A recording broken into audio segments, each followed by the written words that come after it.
Mga kababayan, ang Pangulo po ng Republika ng Pilipinas, His Excellency Ferdinand R. Marcos Jr.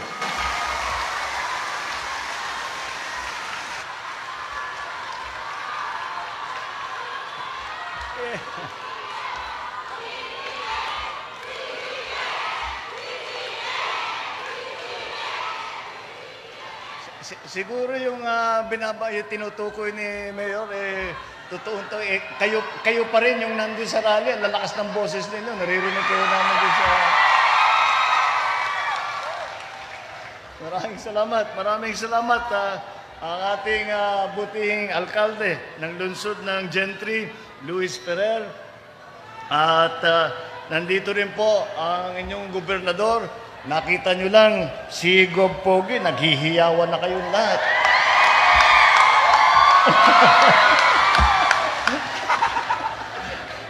Kaya naman pala. kayo lahat ng mga beneficiary ng pantawid, ng 4-piece na ating yung listahan na ating ginamit para dito sa ating pamimigay ng bigas. Ang ating my fellow workers in government at mahal kong mga kababayan, magandang tanghali po sa inyo lahat.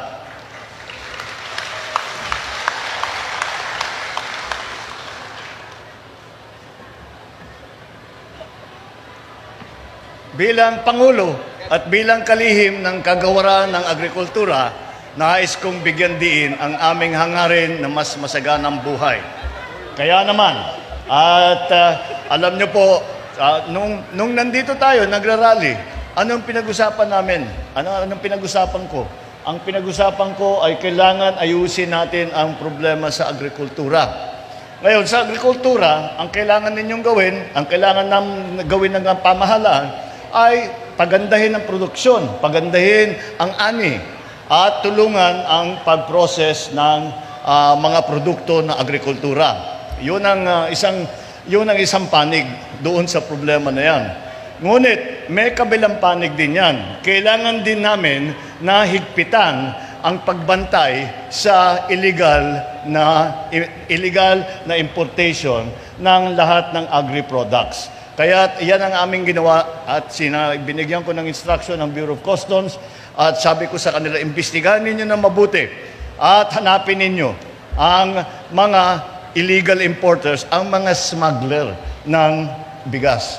Dahil ganito po ang nangyayari. Kaya't nagkaganyan. Alam nyo po, nung nagtaasan ang presyo ng bigas, ay tinitignan namin saan nanggagaling ito. Hindi naman nagkulang ang supply. Hindi naman nagpa-panic buying ang mga Pilipino.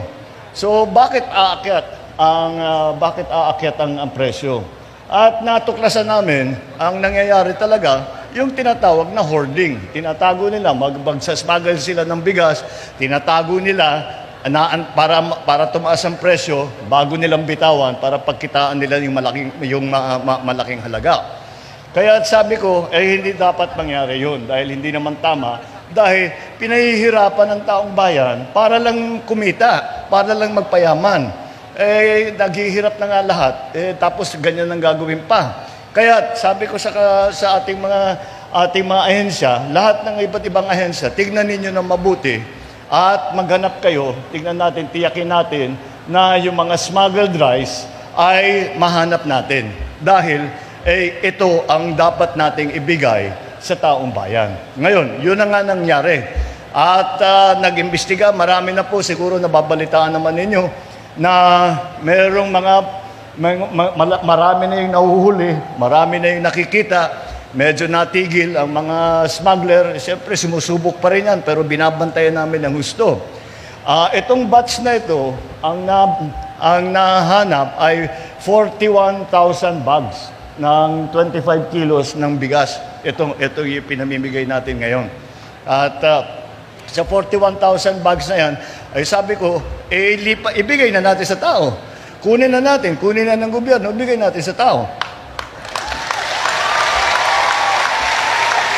Kaya, nag-antay lang kami dahil bago mo huhulihin, nasa batas, kailangan yung importer ay kailangan patunayan within 15 days na legal yung kanilang in-import. Kaya medyo natagalan dahil inantay pa natin yung 15 days.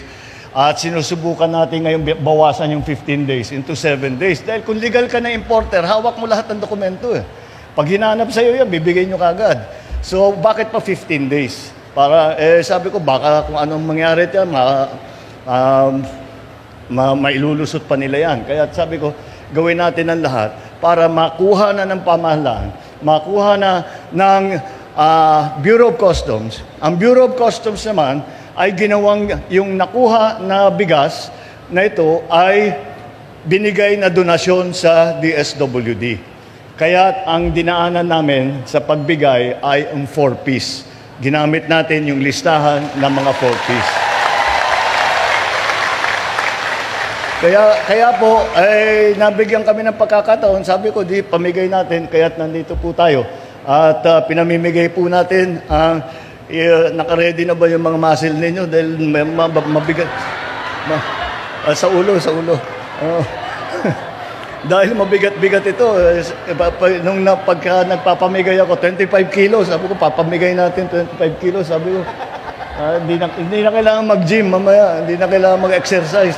Mag-exercise na ako dito. Ngunit, kaya patuloy po ito para sigurado na kayo po ay may sapat na bigas. At kung lahat ng gagawin po natin ay patuloy. Hindi natin titigilan ang pagpaganda ng agricultural sector, ang pagpaganda ng ating ani, ng cost of production, ng ating production levels.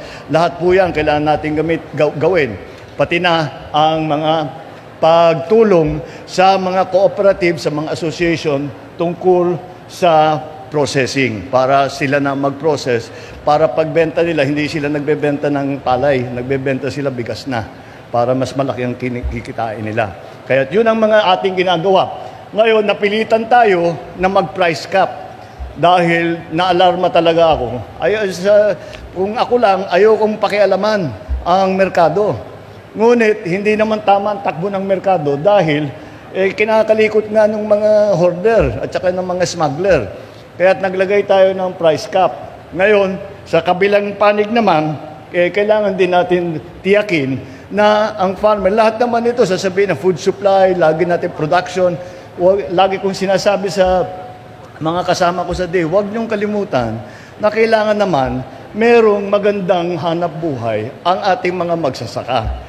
Kaya ang ginawa namin ay tinaas namin ang buying price ng NFA sa wet and dry palay.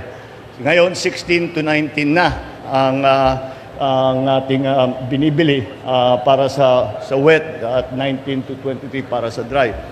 At yan po para naman natiyak at 14 pesos ang cost of production ngayon. Sa 14 pesos, palagay ko meron na silang makukuha dyan, meron na silang magagamit na bumabalik sa kanila. Kaya yan po, yan ang dahilan kung bakit po tayo nandito, nag-inspection lang po ako. Meron din po kaming binibigay na mga ayuda para sa iba't ibang mga kooperatiba at tinutulak namin ang ating tinatawag na biofertilizer. Hindi na ito yung imported na nagmamahal na hindi mo malaman na sumasabay sa langis, presyo ng langis, yung urea. Sumasabay sa presyo ng langis yan. Wala tayong control dyan. Kaya pinag-aralan ng DA kung paano gagawin meron maraming nag-o-offer at sinasabi biofertilizer. So, meron din po tayong ibibigay na ganyan. Tuturuan po natin ang ating mga cooperative kung paano gamitin nang sa ganon makakamura ulit sa urea, sa ayuda na ating ginagamit para sa mga magsasaka. Yan po ang aming ginagawa para naman ay matiyak na lahat ng Pilipino ay mahabol man lang ang kanilang food supply. May pakain lang ang mga pamilya, may pakain ang sarili. Yun po ang hangarin natin. At kailangan nasa presyong kaya na bayaran. ng ating mga kababayan.